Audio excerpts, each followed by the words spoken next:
Hello, my dear friend. How are you doing?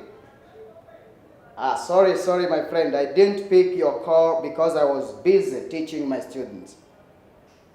Yeah, and now I'm very busy teaching. Let us talk after. Thank you very much.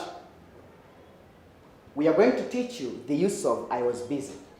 Now we are going to teach you the use of I was busy plus a verb plus ing form. What is the meaning of I was busy doing something? I was busy studying. I was busy teaching. I was busy coming. I was busy driving. What does it mean? That's what we are going to do today. That's what you are going to see. We are going to try our best to do different practices, different exercise, so that we can understand the use of I was busy doing something. I'm Teacher Jasper. We are going to benefit this lesson very, very well and in a very easy way. Tugiye kwigira isomo neza cyane kandi mu buryo bworoshye cyane. Mwumvise ntangira hari umuntu wampamagaye ejo. Yesterday someone called me but I was busy teaching people. Ariko nari ndimo kwigisha. Yuvuze ngo I was busy doing something, teaching, coming, driving, going. What does it mean? Ubuvuga ko hari ibintu byakokitse cyangwa se byagufashe bituma udakora ibindi. Uyu muntu ntabwo namufashe. I didn't pick the call of this person because I was very busy teaching my students. Kuko nari ndi kwigisha. Niyo mpamvu mubonye mukubye nkavuga ni up to now, until now I am busy teaching. I will call him after.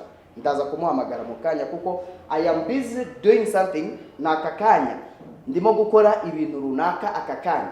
But I was busy doing something nari ndimo gukora ibintu runaka muri kiriya gihe. That's what we are going to do. This is a formula. Ibi nibyo tugiye gukora. Tugiye kureba akakanya. This is a formula. We just when you say I was busy plus a verb wongeho inshinga plus ing form. What are you saying? Ubuvuga ibiki? When using the word I was busy plus a verb plus ing form, you are expressing something that was occupying you in the past. Uburi kugaragaza ikintu cyari cyagufashe, ikintu wari urimo mu gihe cyashize. That's why when I picked this call, I was saying that I was busy teaching my students. Nuvuga ngo nejo narimpuze ndi kwigisha abanyeshuri banje. Maybe you were busy driving your car. Nawe waruhuze utwaye imodoka ya. She was busy going to school. Yarahuze ntabwo yashakaga no kureba ku ruhande kuko yarahuze ajya ku ishuri. She was busy going to school. I am busy now, kubera ko ari simple present. I am busy teaching you on YouTube channel which is called Pan Edutainment. Nange ubu ndahuze ndi kubigisha kuri channel yitwa Pan Edutainment. Channel nziza cyane ugomba kumenyeraho icyongereza byanze bikunze. That's very good. We are going to see different examples and these examples are going to help us. Izi ngero zigiye kudufasha cyane kumenya ngo what is the use? How do we use I am busy doing something? But today we are going to focus on I was busy doing something. How do we use I was busy doing something? Ni gute dukoresha I was busy doing something? Turifashisha ubu buryo rero bumeze nka dialogue, nk'ibiganiro hagati y'abantu kugira ngo umenye the use of I was busy doing something. Ubu bivuga mu gihe cyashize. Ni ibintu ubu uri kubwira umuntu akakanya ariko icyo gihe waruhuze. For example, what are you doing? What were you doing? Here you can say, what were you doing yesterday, my dear friend? Do you see? What were you doing yesterday, my dear friend? Shuti yanjye wari urimo gukora iki ejo hashize? Number B will say, I was busy studying English language. Narimpuze ndi kwiga Cyongereza. Do you see? I was busy because it is yesterday. Ariko amubajije ngo what are you doing? What are you doing now, my dear friend? Uburi gukora iki? For example, you have my number. You call me. Ukamamagara ukambaza. What are you doing now, my friend? Uri gukora iki ubu? Nzagusubiza ni I am busy teaching my students. mpuze aka kanya ndahuze kubera ko ndi kwigisha abanyeshuri ndimo kwigisha abanyeshuri ndahuze niyo mpamvu uzakoresha I am busy. But in simple past you will say I was busy. Another example is this one. What were you busy with last month? What were you busy with last month? Ese ko ukwezi gutaha utagaragaraga. What were you busy with? Wari uhugiye mu biki? Shobora guhita nsubiza nti I was busy learning new things. I was busy learning new things. Mu byukuri nari mpuze ariko ndi kwiga ibintu bishya. I was busy learning new things. You can say they are busy shouting. Shobora kumva abantu bari bafite urusaku ugahita uvuga uti they are busy shouting. Barahuze nyine bari mu gusakuza bari gutera urwenya barimo gusakuza. Oh, they are busy joking. Bahuze kubera ko bari gutera urwenya. That's very good. We are going to get more examples on the use of I was busy. What does it mean? Are you trying to understand the use of I was busy? Uri kugenda ubyumva? These more examples are going to help you get it better. Ugiye kubyumva neza noneho tugiye kuri ku ngero zitandukanye tugiye kubona ahanga. Don't miss out. Stay with us. Gumana natwe kugira ngo wumve the use of I was busy doing something. Narimpuze ndi gukora ikintu runaka. Bitandukanye na I am busy doing something. Now I am busy teaching you. And you are busy nawe kubera ko uri kundeba, you are busy watching my lessons. Now uri busy uri kureba amasomo yanjye kuri YouTube channel ya Pan Entertainment. Thank you very much. Let us continue with other examples. Dear Pan lovers, these are other examples that you should memorize, you should understand, so that you can memorize very well the use of I was busy doing something. Izi ni izindi ngero mu byukuri zishobora kugufasha kumenya neza imikoreshereze ya I was busy doing something. For example, I can say, what did you do last Tuesday? What did you do last Tuesday? Let's say wakabiri washize. Wari uri gukora iki? Wakoze iki? What did you do? Last Tuesday, I was busy building my house. I was busy building my house, which means that narimpuze. Kwa kabiri washize narimpuze ndi kubaka inzu yanjye. Cyangwa se nari ndimo kubaka inzu ntabwo wari kumbona. This means that just this person has used the sentence very well. This sentence is very well constructed. Iyi nteruro mu byukuri ikosoye cyangwa se yubakitse neza, imeze neza cyane. I was busy last Tuesday. I was busy building my house. House. Don't say house. Z. No. Not Z. S. House. Good. These are two people also, just who are going to talk or to discuss, okay? Why didn't you attend the meeting last time?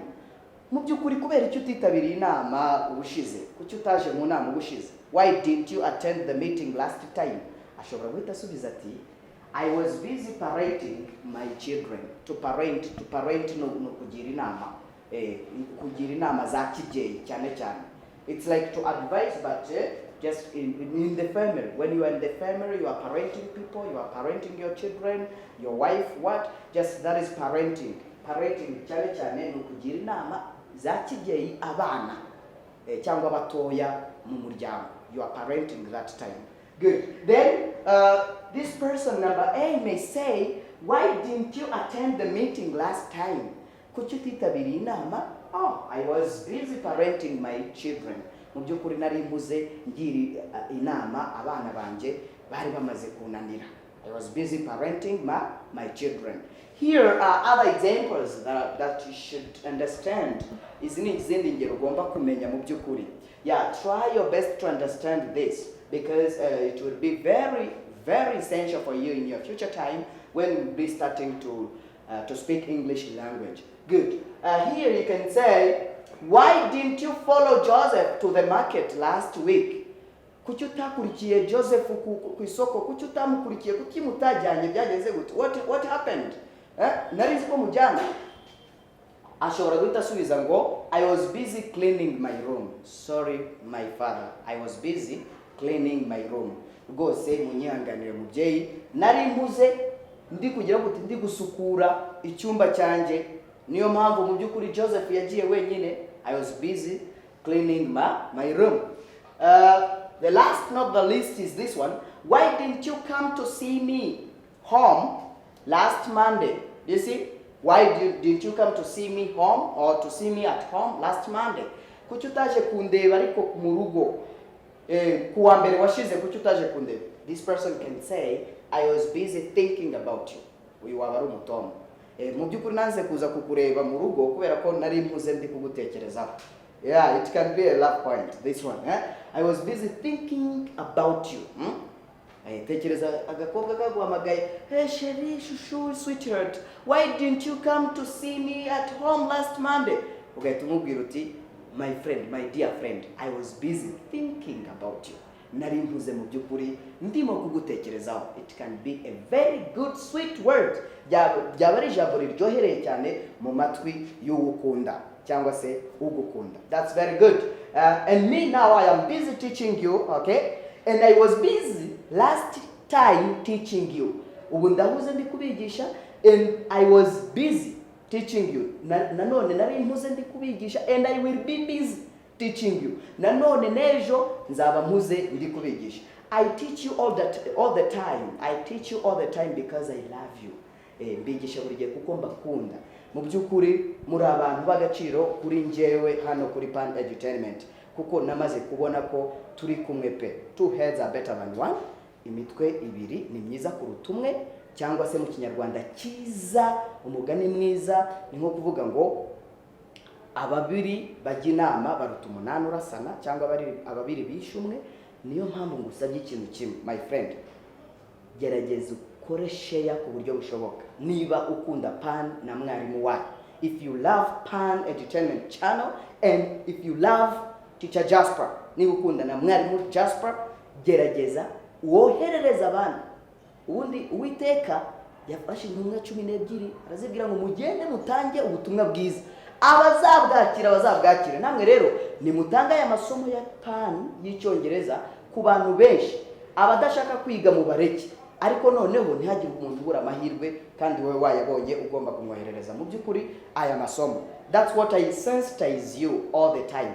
I mobilize you to try your best to send these lessons of Pan Entertainment to more people as possible. Ku bantu benshi bashoboka. And try to press on subscribe. Kanda kuri subscribe kugira ngo amasomo ajyaza utarinze kuvuga ngo teacher nyohereze isoma. No. Yeah, kanda subscribe ujye ubona amasomo yacu yose uko ateye, uko yakangana. That's very good. I'm Teacher Jasper. I am busy teaching you now, but now I'm going to stop or to postpone this lesson by here, but next time we are together, igihe cyose turi kumwe, dufite amasomo menshi tuzabigisha ku buryo namwe muzavuga muti mu byukuri yo mbere hose ntaramenya Pan Entertainment narindi. Ako nakantu wagakwiye gutekereza kuko we are here to serve you. Twebwe turabagara kugira ngo tubafashe. Kandi ikindi, you never know, hano hari abantu batanga testimonies. I tell you the truth. Hari abantu bari gutanga testimonies bavuga bati amasomo yanyu aradufasha cyane. You may be among those ones. Not you may be. You are among those people who want who are getting English lesson very well. Abantu bari gufata isomo ry'Icyongereza neza, nawe uri muri abo ngabo. You are a new student maybe, but try to share, try to subscribe. After subscribing, try to share to other people and try to comment. No matter what comment, it will be very nice and very good. Teacher Jasper will be happy, and Teacher Jasper will bring other lessons. No kanda kuri subscribe nkabona ko winjiye n'abandi wabahaye, ubwo ngubwo nanjye nzagira umurava wo gukomeza kubaha amasomo ntajenjetse nubwo nubundi biri mu ntego zanjye. Thank you. See you next time. Love you so much.